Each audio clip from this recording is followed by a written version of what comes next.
CGTN viewers around the world, a big hello and welcome to our live streaming session on the Asian civilization.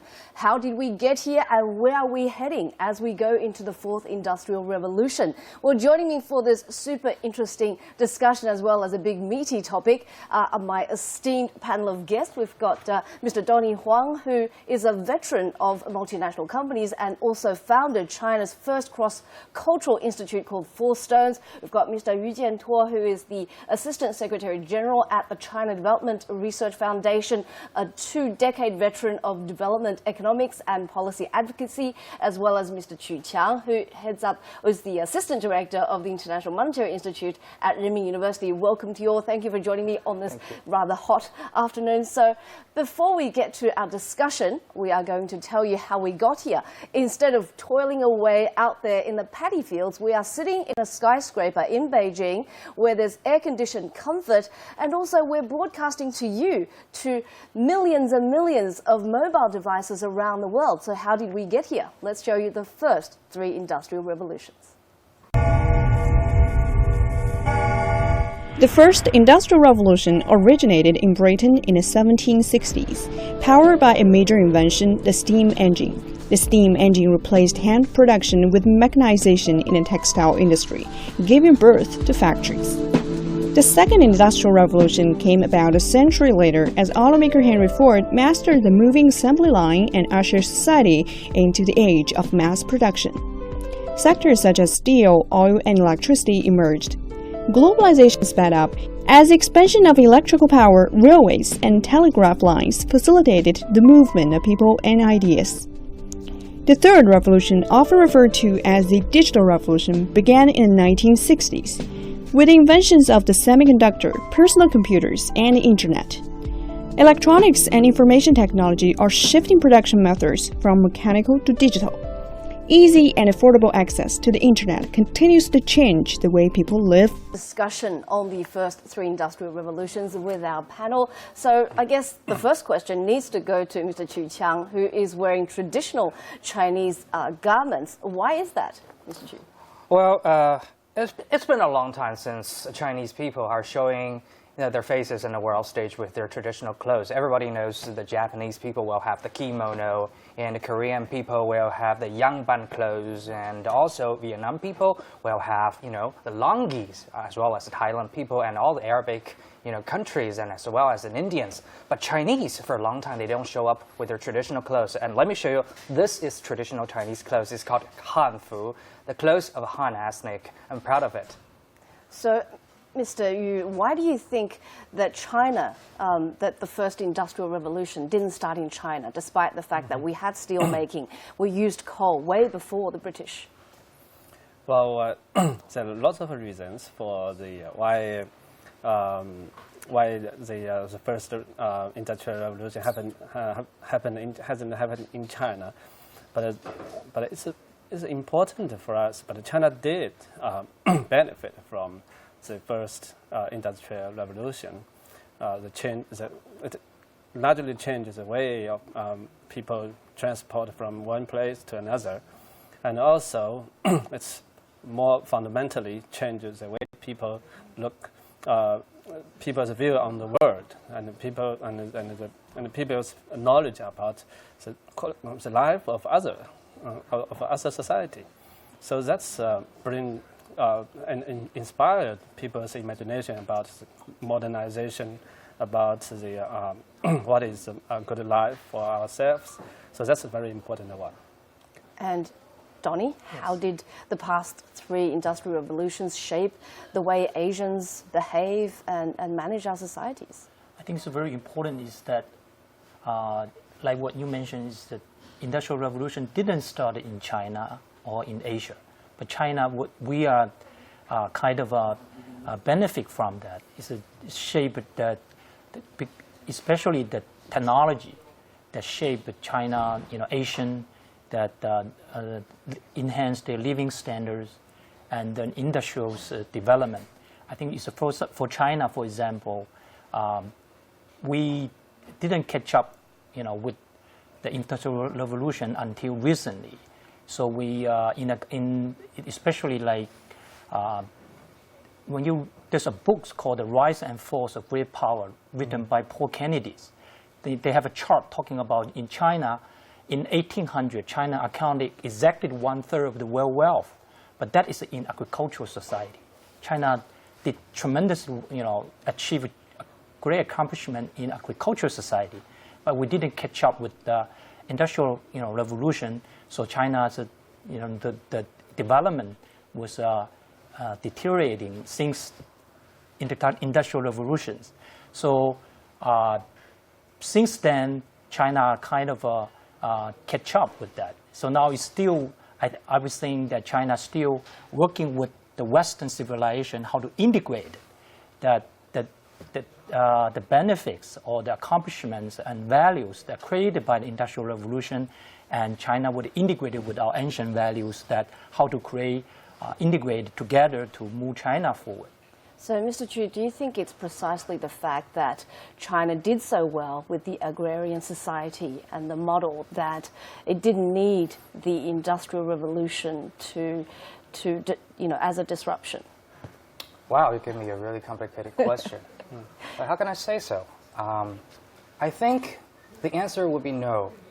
You're probably familiar with one concept. It's called Mouse's trap, which means without certain breakthrough of the technology, China, as a big country with a great population, probably is going to starve themselves, and there's going to be civil war, chaos. But with the breakthrough of the modern technology, we are going to be able to feed ourselves to be sustainable, like what we're doing right now. I remember there was a very hot topic recently on Quora about how 1.4 billion Chinese people are able to feed themselves thanks to the technology. So I think the gift of technology is a gift to everybody. Well, I think the technology showed up in England, well, maybe in a larger Europe area. I think it's a coincidence. It's due to two very coincidental issues. One is the founding of the formal logic of the ancient Greece. It's like thousands of years ago. And secondly, Newton physics and mathematical systems discovered by, the Descartes and Newton and etc. So it happens in Europe, just coincidentally, not in America, not in India, not in Iran. All the very smart and with a culture deposit ancient civilization. We don't discover that, but only happens in Europe. But we think it's a gift. It benefits Europeans, Englanders, and now it feeds everybody. It gives us benefit. So I think eventually we're going to all need that. So China needs the world. But also, look at what China is doing now.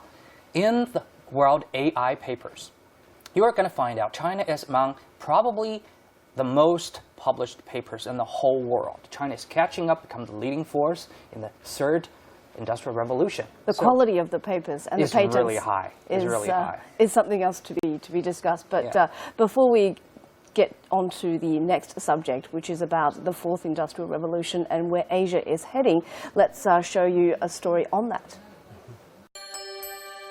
We stand on the brink of a new industrial revolution, peeking into a future where digital, physical, and biological systems are continuously merging.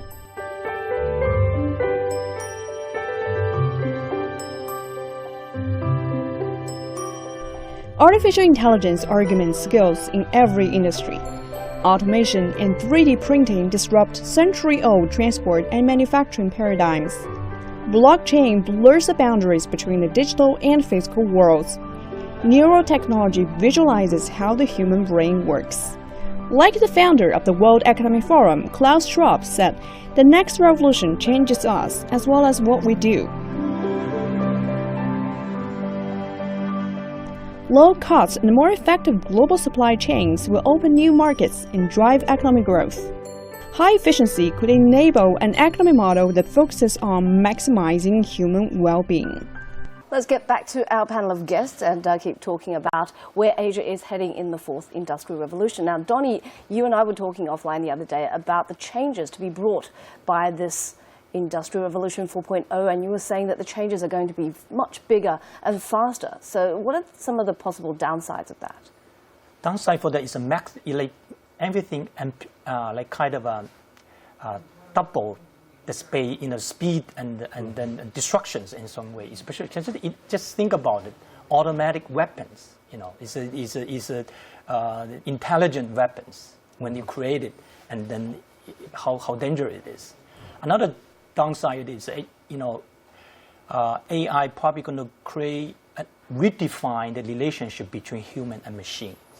So that definition, how human play in that role, I think, so we probably will need a re-education about our labor force, how to operate the machine. So AI become more intelligent. So and also that how when the machine cannot, how I say that, keep up or deliver what we wanted, then out of control, then how can we as a human able to manage the kind of consequences that created by ourselves? It's the stuff of sci-fi horror movies. Exactly, that it become a reality. All the horror movie become a reality. So then that now is widely discussed is ethics. It's ethics that put into the AI intelligent development is what like we, how can we're going to clone our humans or we use it.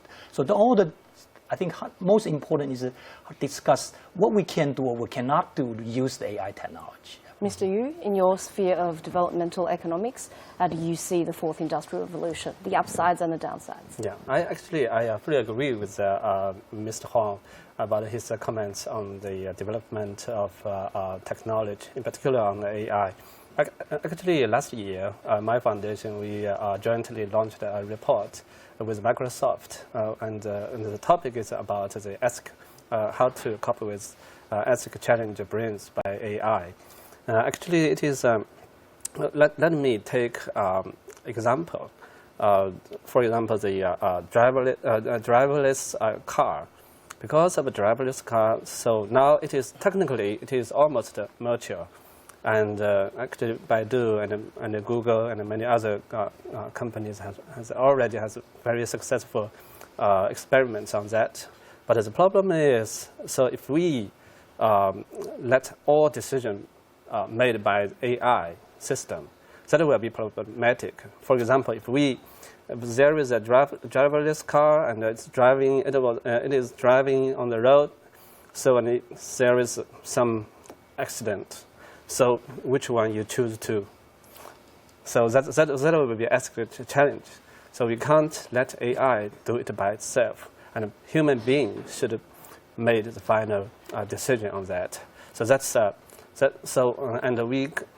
because AI is very theoretically, it should be very precisely. Its decision should be very precise, and but if a designer of AI said you should choose to hit this one or you should hit that one, that will be that's unacceptable.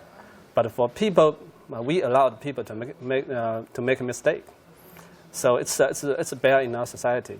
It can be bad in our society. So that's a very important issue.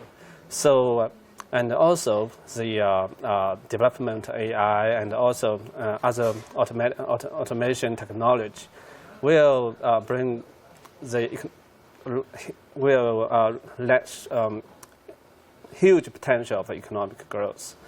But the problem is it will also create some we call the destructive innovation, destructive effects on the original social structures. So it is very important to, for a society to think about it in advance on the potential challenges and threats to our society, and to provide better education and to invest more on people, in particular invest more on people in the disadvantaged environment.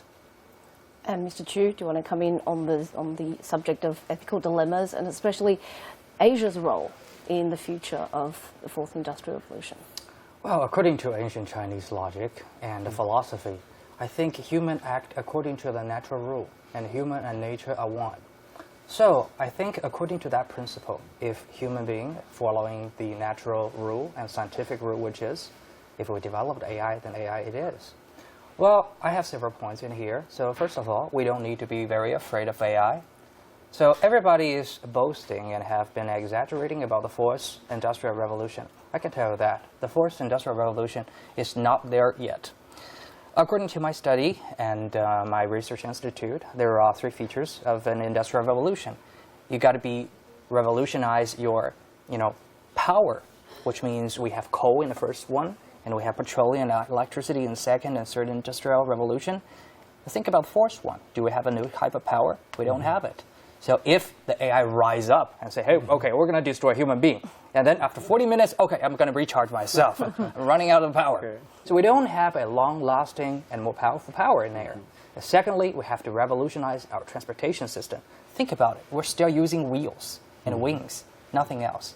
So we only have the last breakthrough is in the information system. Now we have internet, which is totally new, and plus the AI and the big data. But without the other two legs, this tripod wouldn't stand.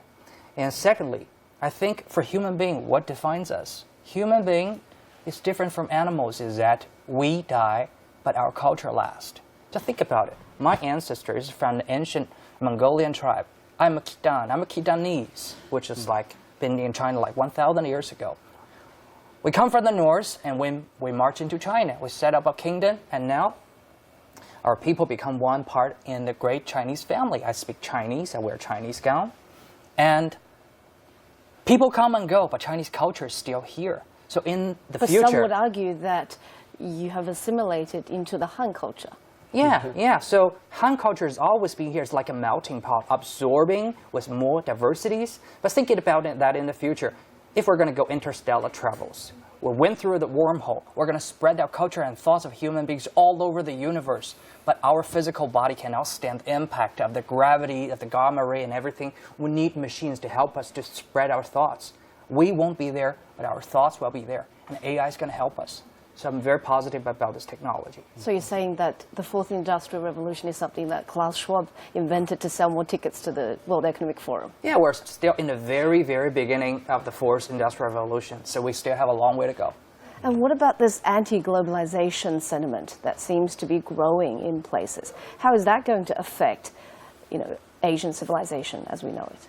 So it's anti or counter globalization. I think is a very important element is that the people against the multinationals, that multinational exploitation of the local resources and the consequences, all the activities that they bring that and then drive that economic inequalities that people against that. So the main player in is the multinational. So multinational play a very important role in the globalizations.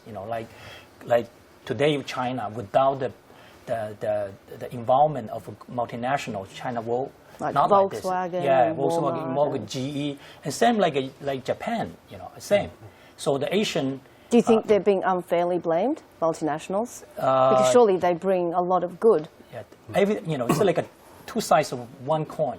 Yeah. At the same time, you blame it, but at the same time, they bring like what we talk about the previous technology. Third. Three industrial revolution.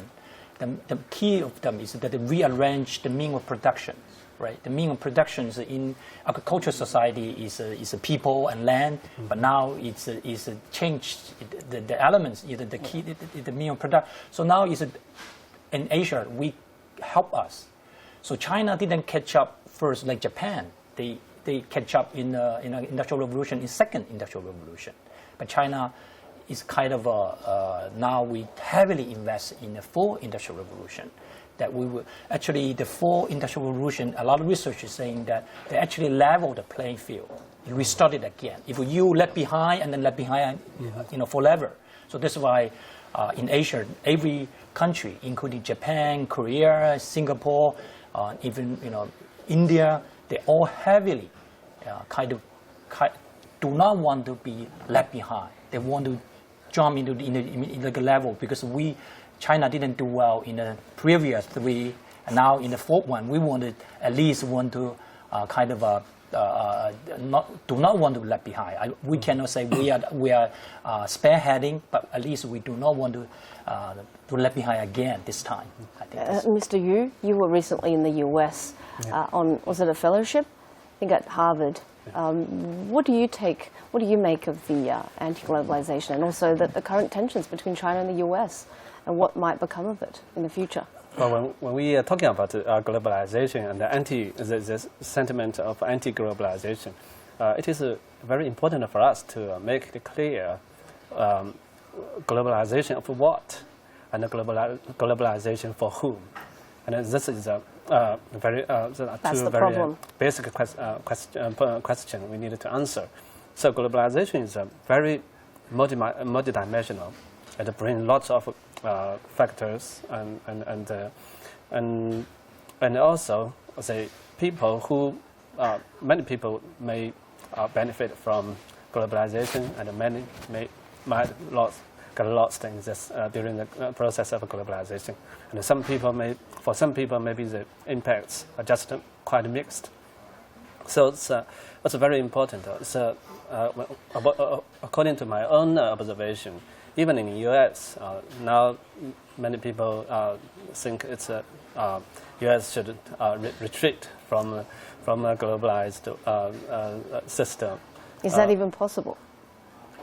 I don't think it's possible, and because it is globalization in general. I said in general, it promotes the the development of the whole world. I always try to use the concept of modernization for the minority and the modernization for the majority. And this is a concept proposed by a Chinese economist, Deng Yintang. And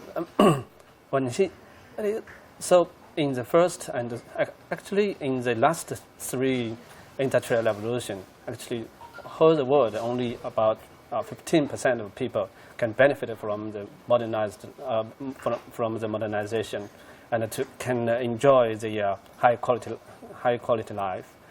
But now with the rise of China and also with the rapid economic development of India and Brazil and many other developing countries, more and more people will join this process, and maybe in the next 2 decades, there will be more than 60% of people will have access to modern life, and they can enjoy better better quality of life.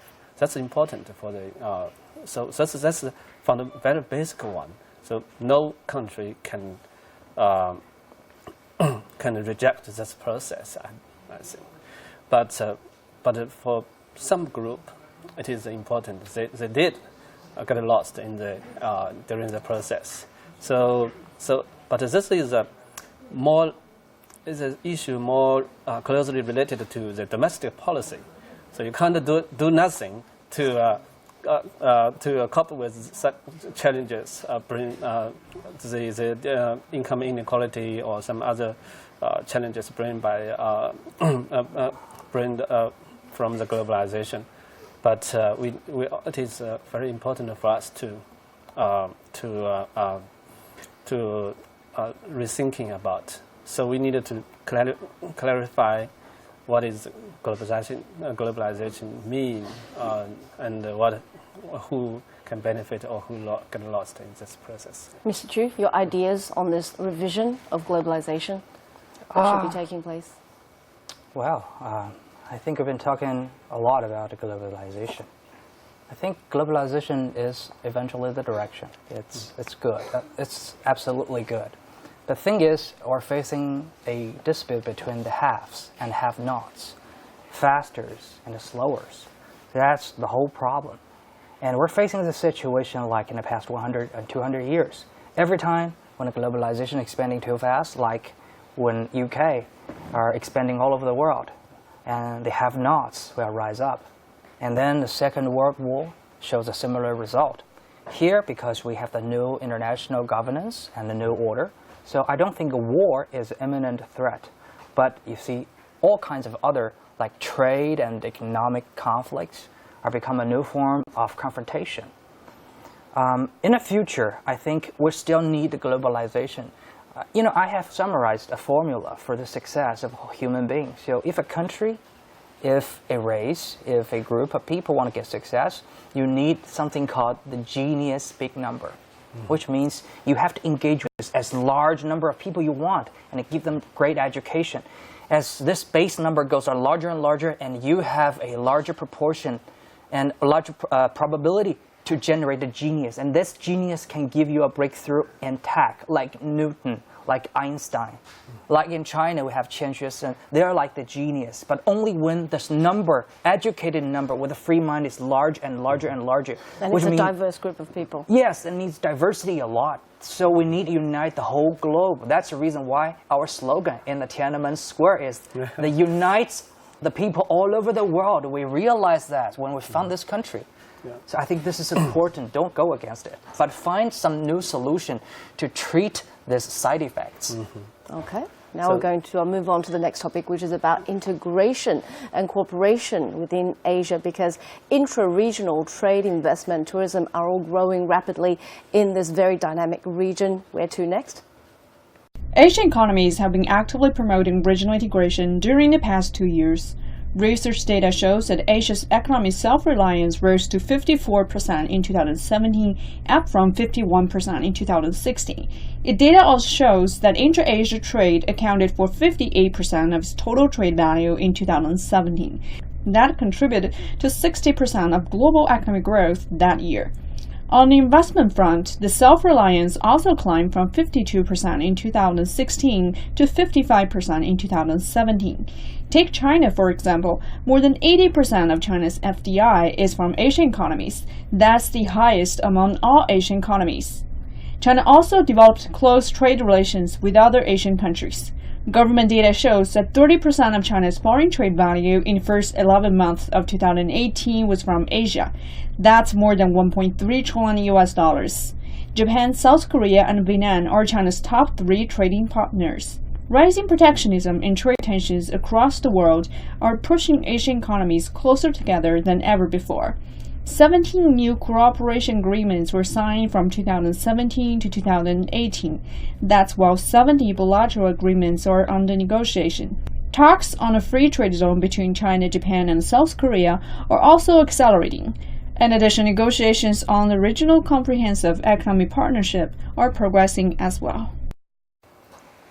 So is this going to be the Asian century, and is Asianization going to be the new globalization? Let's chat with our esteemed panelists again. So Donny, you do a lot of work with multinationals, with Asian and Chinese companies. There are some cultural stereotypes out there about what makes Asians how Asians manage. They say that Asian bosses tend to make the decisions, and then Western bosses tend to have discussions, that that they share more power. Is that true? And how is that relationship between Asian management and globalized management? I think you mentioned very important kind of topics to talk about, because we, like globalization, we talk about that is started in the Western, those countries who have been successfully industrialized early on.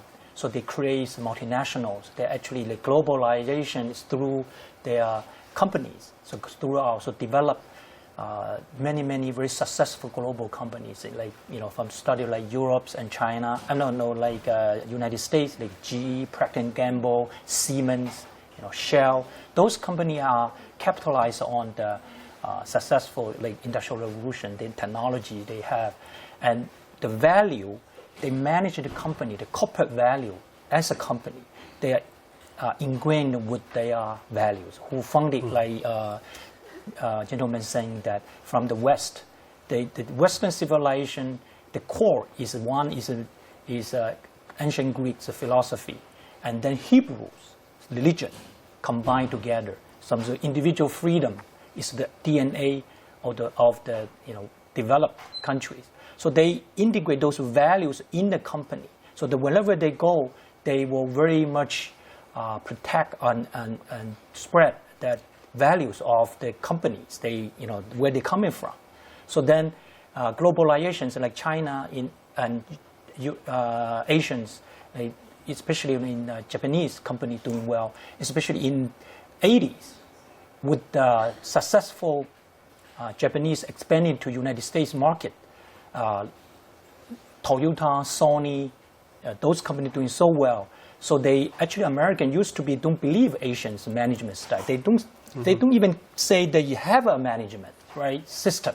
So when the successful of a Japanese company brought attention to the first academia to study Japanese company, actually they being managed differently. So they use a very strong cultural value. So the Japanese company, the cultural value is that they put the company interest first. So this is a very unusual for the Western company. So then now with Chinese company rise, like Lenovo, same. So Lenovo, in the very beginning, when they acquire IBM, they hire Americans who's an Asian CEO for Dell to run the company. So just imagine when they integrated with IBM, and then they have three cultures. That is a Chinese, and then it's IBM and Dell. So there is kind of like a three ingredient not doing well, so they lose money in 3 years. So when the Mr. Liu stand back to do reintegrating, is first thing he did is culture, how to create a Lenovo way. So and then he come up with 4 P's. First P is a plan, which is inherited from IBM. Second is performance, and third is prioritize company first, which is very different than IBM. It's a Chinese value, it's a Asian's value.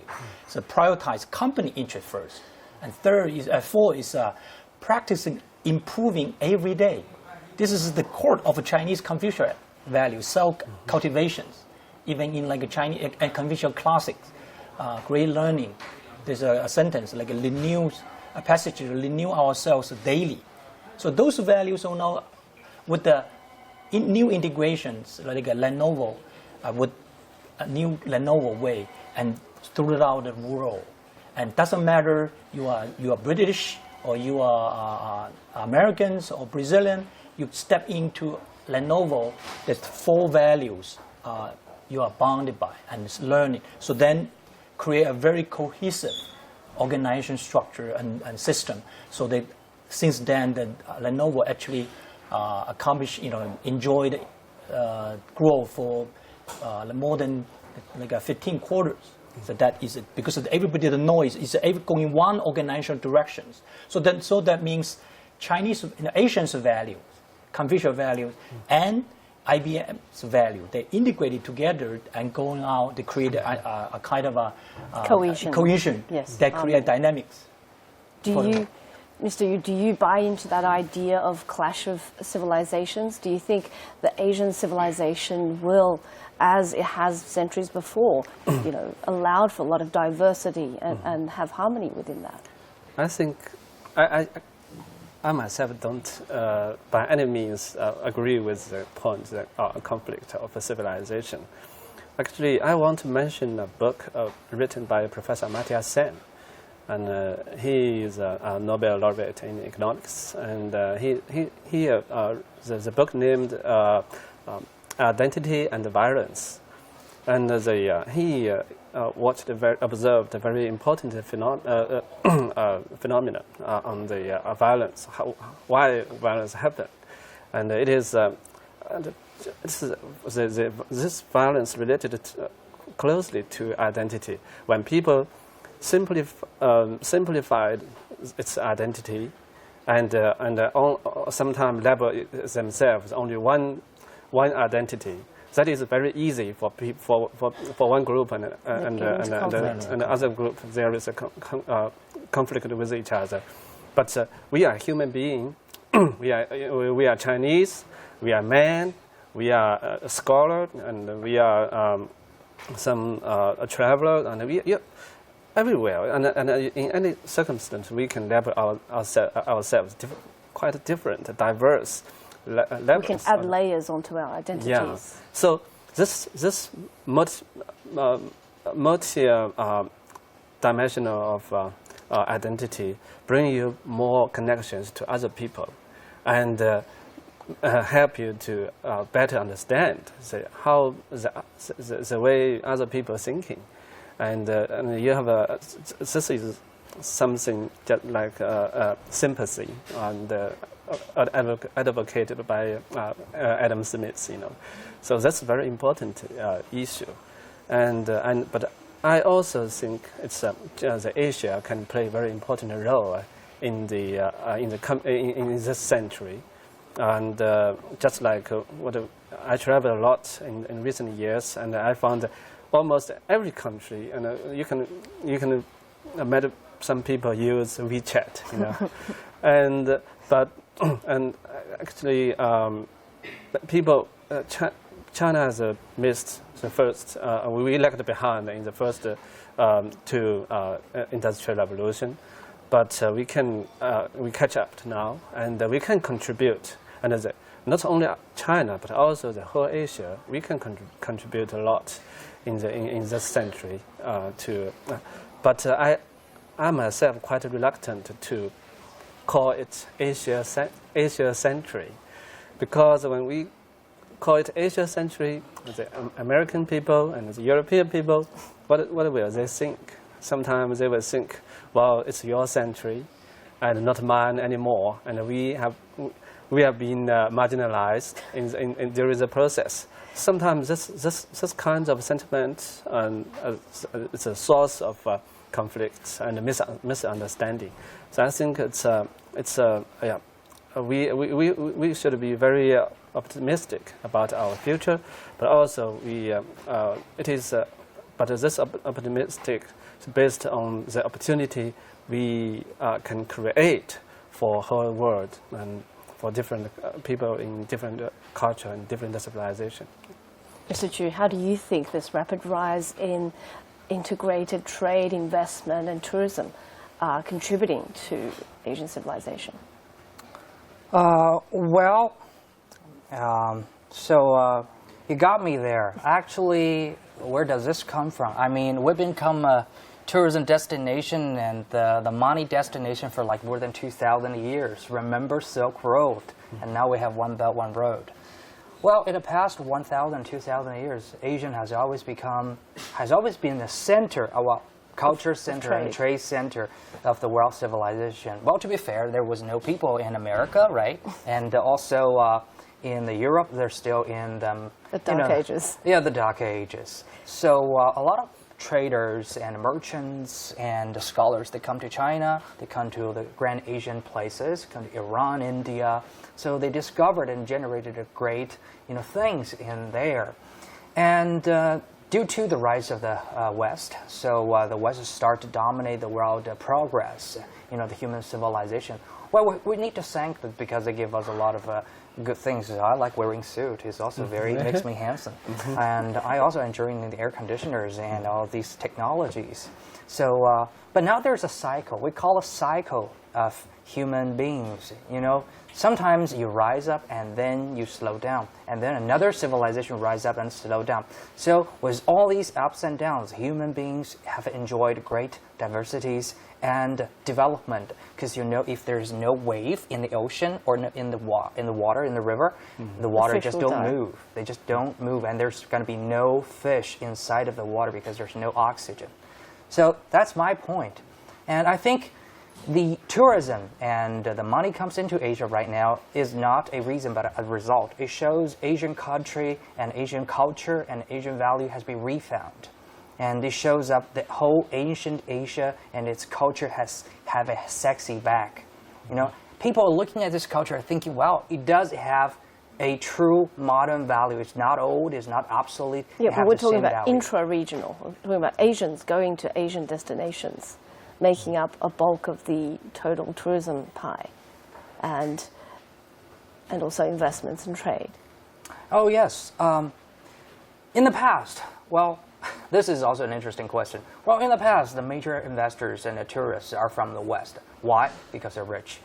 And after several years, past 100 years, Asians start just to catch up. And now we have a great surplus in trade in Asia. And also we have a lot of deposits in Asia, so which enables Asian people and Asian countries to travel to each other's country, to enjoy each other's culture and hospitality, and also they can afford to invest in each other. So I think that means the Asian people are getting empowered, and I think it's an endogenous growth. I think it's a good thing. Okay. Do you want to come in on this? Yes, I think it's very important to look at Asia. It's look at we shouldn't forget about India. Look at India, like today, even in Shanghai, Beijing, you talk about the yoga, for example, you benefit, from India, and talk about Buddhism, originated in India, thrives in China. So culture, my take is diversity and variety are different things. When we talk about, don't mix up variety and diversity. So diversity coming from activate variety. When diversity means that we different and then they put together, create something new, and that when they activate the differences, then that is a diversity, that's the value.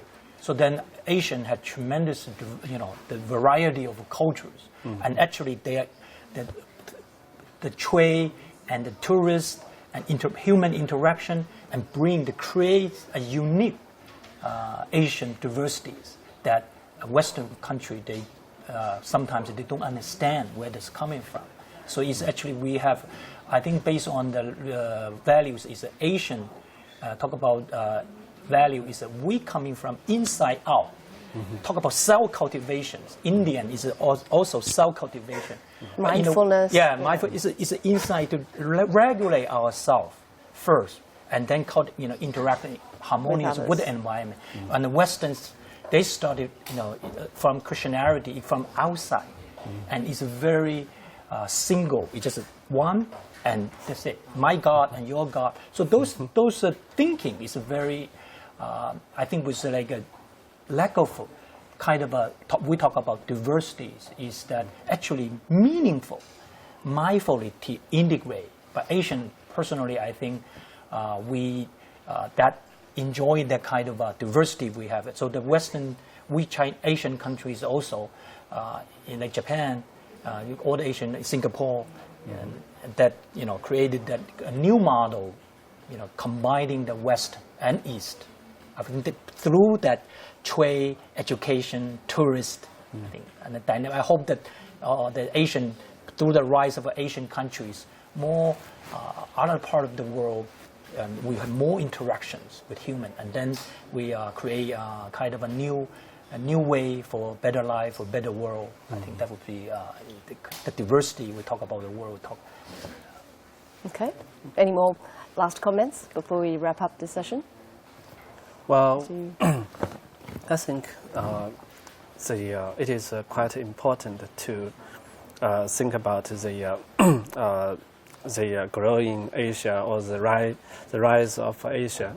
Just as Professor Qu mentioned, it is a trend, I think, an inevitable trend for the rise of a developing country. The modernization only for a minority is not modernization with justice. So I think it's and the rise of China, or rapid development of China. China is not alone, and our development is together with many other countries. So such kind of development is a process with justice. And China didn't exclude the other country to participate and to join us. It's also very important. So what I want to add or argue is that the development of developing world is not a threat to the developed world or to the Western society. It is an opportunity for Western society, and also opportunity for the world. Thank you so much. And that ends our discussion. It's good to end on that note of celebrating opportunity and diversity. Thank you so much, Professor Qu Qiang from Renmin University, Mr. Yu Jiantuo, Assistant Secretary General from CDRF, and of course Donny Huang from the Four Stones Cross-Cultural Institute.